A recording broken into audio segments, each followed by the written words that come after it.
Bueno, y hasta ahora vamos a cambiar de tema, lo conocimos el día de hoy, porque a pesar de que bajó la denuncia de los delitos durante 2015, aumentó el temor a ser víctima de la delincuencia. Las ciudades con mayor índice son Antofagasta, Valparaíso, el Gran Santiago y Curicó.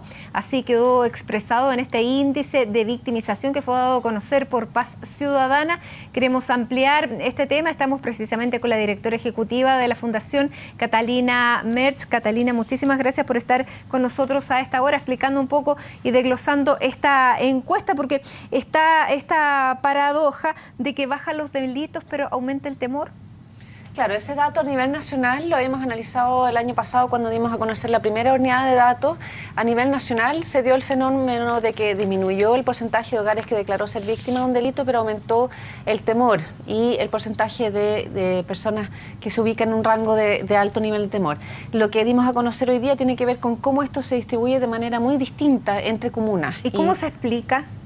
¿Cómo se explica que la diferencia entre temor y victimización? Exactamente.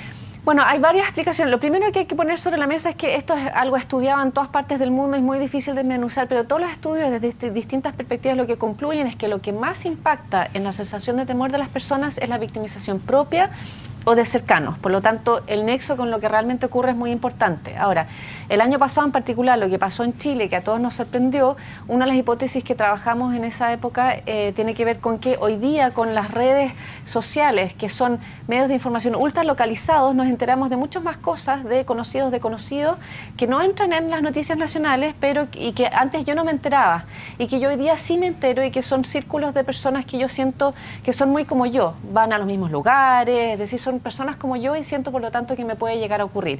Y esa es una hipótesis que personas más especializadas en medios de comunicación de este tipo han planteado que sea factible, pero que cabe todavía testearlo más. Claro, pero que eso no ocurría antes con la televisión o con los medios de comunicación a nivel, digamos, más masivo, porque ahí se produce una distancia. Exacto, cuando yo veo algo que pasa en otra región, a personas muy distintas que yo veo que tienen rutinas distintas que yo, siento que es algo que no me puede llegar a pasar.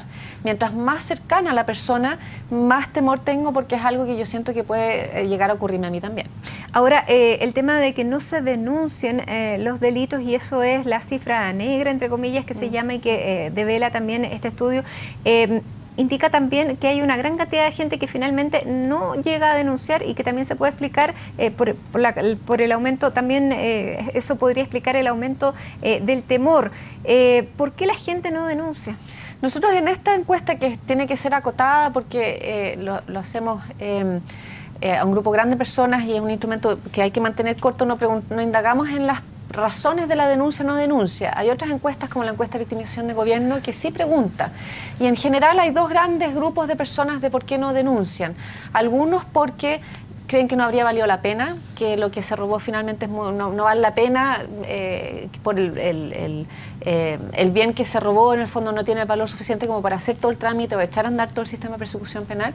Y hay otros que sostienen que las policías no hubiesen hecho nada o que los tribunales no hubiesen hecho nada. Es decir, ahí hay dos grandes áreas de por qué la gente decide no denunciar. Ahora, los sistemas de denuncia son críticos para que ojalá el sistema capte lo más posible todo lo que está pasando y se haga cargo, porque aun cuando un caso sea pequeño, ahí hay patrones muy relevantes. Si a todos nos roban un monto pequeño, pero en un mismo lugar, ahí es algo que uno se puede hacer cargo. Y por lo tanto, lo relevante de esta información que entregamos hoy día es que cada comuna es distinta y se ve que hay varianzas muy significativas tanto en el nivel de la denuncia como en lo que pasó el año pasado en términos de cuántas víctimas denunciaron. Y ahí son las instituciones que reciben denuncias las que debiesen mirar y ver qué es lo que puede estar pasando en estos lugares en términos de los procesos de recepción de denuncia y que podrían perfeccionarse para facilitar lo más posible la denuncia a las personas. Ahora, dentro de este ítem también puede influir la mala evaluación que en esta misma encuesta tienen los organismos, las instituciones encargadas de tanto de perseguir como de castigar los delitos, porque todos reciben muy mala evaluación, desde la Fiscalía, Carabineros, la PDI, Gendarmería, etcétera. No hay ninguna institución que logre tener una buena evaluación. Primero, ¿a qué atribuyen eso? Si es a una causa país de que todo está mal evaluado, todas las instituciones, o claramente por la experiencia de cada uno. Es probablemente una mezcla de las dos cosas. El año pasado todas las instituciones en todos los ámbitos, en todas las encuestas arrojaron un nivel de desconfianza muy importante por las múltiples situaciones que está viviendo el país. Y en el caso particular de la seguridad ciudadana hay que recordar que esto es una primera prioridad de la ciudadanía desde principios de los 90. Es el área peor evaluada de la gestión de gobierno, también sistemáticamente con muy escasas excepciones. Es decir, las personas ven y además tienen una expectativa futura muy negativa en términos de que creen en su mayoría que la delincuencia va a aumentar. Es decir, si yo soy víctima de un delito, sobre todo estos delitos contra la propiedad, que son los de nuestra encuesta, el 80% se archiva. Yo no percibo que haya una respuesta en ese sentido, ni percibo tampoco que el país esté abordando las reformas estructurales que se requieren. Lo primero es armar un sistema de prevención de verdad. Muy pocas personas cometen la gran mayoría de los delitos y ahí hay que trabajar de manera muy temprana y focalizada en niños, familias y menores de edad en riesgo delictivo. Y después, una vez que los delitos ya ocurren, tampoco se observa que el sistema se haga cargo de una manera eficaz de los patrones que hay. La mayoría de los delitos ocurren en pocos lugares, son cometidos por pocas personas. Y en cuanto al nivel, ustedes, bueno, en esta encuesta no lo pueden recoger, pero hay una evaluación de paz ciudadana, efectivamente, ¿cómo están funcionando las instituciones a la hora de recibir denuncias? Nosotros no tenemos información in situ en términos de cómo es el proceso de recepción de denuncias, pero las policías en el mundo suelen, dado lo crítico que es este proceso, este paso para dar pie a todo lo que es el proceso de investigación y persecución penal, las policías modernas tienen sistemas de monitoreo constante para evaluar cómo está funcionando ese proceso y corregir los errores que pueden haber o los problemas que puedan surgir y así hacer la denuncia lo más fácil posible. Hay países que han transitado incluso a sistemas de denuncia online para delitos que no son flagrantes y justamente así recibir la mayor cantidad de información posible de la ciudadanía. Ahora, sigamos con las cifras. Este estudio revela que a nivel nacional el 21,1% se siente temor de ser víctima de un delito. 21,1%. El 2014 era de 13,8%. Aumentó en una forma de casi 8 puntos porcentuales. ¿Cómo explican ustedes este salto? Nosotros en otro informe que hicimos hace poco en que desglosamos el índice de alto temor se compone de 7 preguntas. Lo que hicimos fue analizar esas 7 preguntas, cuáles también registraban aumentos significativos. Y ahí lo primero es que, como ya dije, la percepción de futuro de qué es lo que va a pasar. Primero, la mayoría de las personas declara que la delincuencia ha aumentado en su comuna y que es más violenta, pero sobre todo que cree que la delincuencia va a aumentar en el futuro. Es decir, esta mala evaluación que tenemos nos avisora una perspectiva de solución, no hay una expectativa de solución de que se estén haciendo las cosas que hay que hacer. Y por otra parte, dentro de las situaciones que dan temor, no es tanto al salir de la casa al trabajar, para ir a trabajar o al volver en la noche, sino que lo que pegó el salto el año pasado fue el porcentaje de hogares que declara que siente temor de noche en su casa, lo cual sigue siendo una tasa relativamente baja, pero es un 17% y se pegó un salto muy alto y es indicador de niveles de inseguridad que tienen un alto impacto sobre la calidad de vida de las personas. Ahora, el tema de los portonazos del año pasado, ¿cuánto influyó? Porque el año pasado recién se produjo esta explosión de portonazos. A lo mejor ocurría igual hace un tiempo atrás, sin embargo, el año pasado, por las mismas redes sociales, por mayor cantidad a lo mejor de denuncias o porque ocurrían más mayoritariamente en un sector de la población, tuvieron muchísima más difusión. ¿Pegaron un salto o se mantuvieron igual? Porque cuando uno habla con el gobierno dice las cifras de, digamos, de delincuencia bajan, sin embargo la percepción aumenta. ¿Cómo lo ven ustedes? Claro, lo que pasa es que el portonazo es un tipo de robo con violencia específico, con un modus operandi específico para el cual no hay una categoría legal distinta a las que ya existen y no debería haberlo. No debiésemos tener una tipificación legal para cada modus operandi de delito. Y este delito en particular, si bien es muy grave y es un problema serio que sin duda hay que abordar, sigue siendo en volumen relativamente poco relevante en comparación con toda la otra cantidad de delitos que ocurren a distintas personas. Y hablando de modus operandi, ¿ha cambiado el delincuente o el tipo de delitos que se cometen en la sociedad ahora?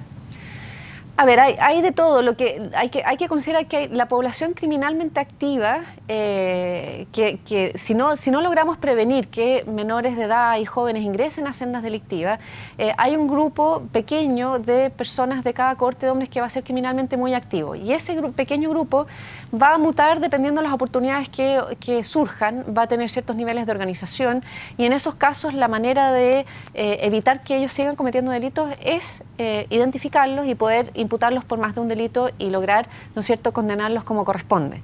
Y ese perfil de personas que también declaran en unos estudios que hicimos en población reclusa, hay un 7% que declara que volvería a delinquir de todas maneras. O sea, ese grupo de personas hay que identificarlo, son los prolíficos, los violentos, y esos debiesen estar focalizados permanentemente por parte de nuestra policía, los fiscales, para poder efectivamente darles las penas que corresponden. Pero hay muchos otros delitos que son comunes ya hace mucho tiempo en el comercio, ¿cierto? Hay una propia encuesta de victimización en el comercio, hay distintos rubros comerciales, hay muchos robos en casas de todo tipo que son históricos y que siempre han existido. Ahora también me llama la atención que no solamente, bueno, esto se concentra en el Gran Santiago, esta es una encuesta nacional, y hay ciudades como Antofagasta, Valparaíso, Curicó, donde también se produce este salto y que no tienen nada que ver. Por ejemplo, lo que pasa en Antofagasta como en Curicó, es bastante llamativo que sean esas ciudades las que están liderando las mayores cifras de temor y de victimización. Claro, lo relevante de estas cifras y otras que hay que seguir trabajando para tenerlas en el nivel local es que de hecho el problema de la delincuencia es muy particular a cada lugar. Si uno considera victimización, temor y tasa de denuncia, cada lugar es distinto. Incluso dentro de cada comuna, todos los alcaldes van a decir que tienen una variedad de lugares muy distintos. Y el problema delictivo también es muy particular. ¿Qué es lo que está pasando en este lugar que hay muchos delitos o mucho temor? Hay un edificio abandonado, una plaza que se ha tornado en un foco de delincuencia y consumo de droga en la vía pública, o hay prostitución en otros puntos del lugar, o hay una banda que está dedicada a robar autos o accesorios de autos, y eso requiere que este dato, que todavía es tremendamente general, se complemente con información mucho más precisa de modus operandi, quiénes son las víctimas, quiénes los están cometiendo, y con esa información desarrollar respuestas que tengan alguna probabilidad de éxito. La última pregunta.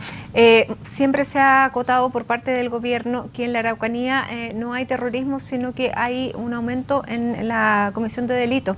De acuerdo a lo que ustedes tienen en esta encuesta, ¿cuál es el comportamiento de la Araucanía y cuál es la sensación de temor que existe en la Araucanía, y si eso efectivamente es atribuible a la ocurrencia de delitos comunes? ¿Cómo es lo que está midiendo esto? Bueno, nosotros medimos, es una encuesta que es sobre seguridad ciudadana, y nosotros lo que preguntamos es sobre robos o intentos de robo. Por lo tanto, es muy distinto al fenómeno que usted acaba de mencionar, y en el caso particular de la comuna de Temuco, tiene una tasa de victimización de 35,5, es decir, un poco más baja que el promedio del país. Muy bien. Catalina Merz, muchísimas gracias por analizar con nosotros estos detalles de la encuesta. Me llama la atención lo del tema de las redes sociales, cómo eso puede influir en el aumento de la percepción de temor, porque claro, está muchísimo más cerca de cada una de las personas. Es una hipótesis plausible, sí. Catalina, muchas gracias. Gracias a ustedes.